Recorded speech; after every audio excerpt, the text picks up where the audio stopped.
Hello student, let's read the question. Genes A. Genes are not passed on from one generation to next. Reason, gene serve as unit of inheritance. नीचे हमें option दिए गए हैं, तो question के अंदर हमसे जीन के बारे में पूछा गया है. जीन, तो अगर हम सबसे पहले बताएं कि जीन क्या है, तो gene is segment of DNA. Gene जो है वो डीएनए का ही एक पार्ट है, तो हम बोल सकते हैं कि सेगमेंट ऑफ डीएनए, इस तरह से. और ये जीन क्या करता है, ये जीन डीएनए के ऊपर प्रेजेंट होता है. मान लीजिए ये कोई क्रोमोसोम है, इस तरह से क्रोमोसोम का जो होता है वो भी डीएनए से मिलके बना होता है. और इस क्रोमोसोम के ऊपर मान लीजिए ये ए जीन प्रेजेंट है, बी, इस तरह से सी, डी, ई, एफ. यहाँ पे डिफरेंट टाइप के बहुत सारे जीन प्रेजेंट है. तो जब ये क्रोमोसोम एक जनरेशन से दूसरी जनरेशन में जाता है, वन जनरेशन टू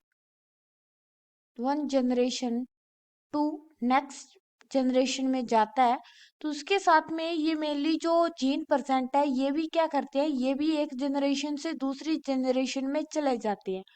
क्योंकि एक्चुअली में क्रोमोसोम जो बनता है वो मेनली डीएनए से बनता है. और हमें पता है कि डीएनए क्या है, जेनेटिक मटेरियल है. हमारी बॉडी के अंदर मेनली जो जेनेटिक मटेरियल है वो डीएनए ही है. तो जब अगर डीएनए एक जनरेशन से दूसरी जनरेशन पे जा रहा है, तो जो जीन पाए जा रहे हैं वो जीन भी तो डीएनए पे ही प्रेजेंट है. तो जब डीएनए एक जनरेशन से दूसरी में जाएगा तो उसके साथ में जो जीन लगे हैं वो भी एक जनरेशन से दूसरी जनरेशन में पास हो जाएंगे. और इसी के कारण हमें वेरिएशन देखने को मिलती है. वेरिएशन, क्योंकि जीन के अंदर क्या होता है, जीन के अंदर एलील प्रेजेंट होते हैं. एलील होता है अल्टरनेटिव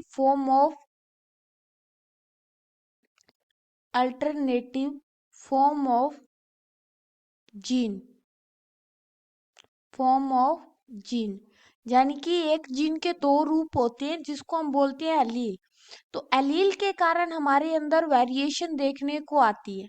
ये एलील मेनली डोमिनेंट भी हो सकते हैं, डोमिनेंट, और रिसेसिव भी हो सकते हैं, इस तरह से. तो कौन सा एलील हमारे अंदर आता है, इसके थ्रू वेरिएशन का पता चलता है. तो अगर हम हमारे ऑप्शन में देखें तो पहली में दिया है कि gene are not pass on from one generation to next. लेकिन ये तो गलत है, क्योंकि अभी हमने बोला कि डीएनए जाता है, डीएनए एक जनरेशन से दूसरी जनरेशन में जाता है. तो जब डीएनए जा रहा है तो जीन भी उसी के साथ में जाएंगे. सेकंड भी बोला है gene serve as unit of inheritance, जो कि सही है. तो अगर हम देखें तो ए गलत है, आर सही है. फर्स्ट में दिया है both A and R true, लेकिन ए गलत है.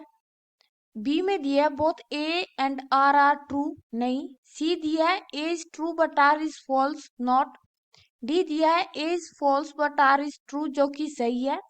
फिफ्थ दिया है both A and R false, तो हमारा सही आंसर जो है वो है D. Hope you understand it well.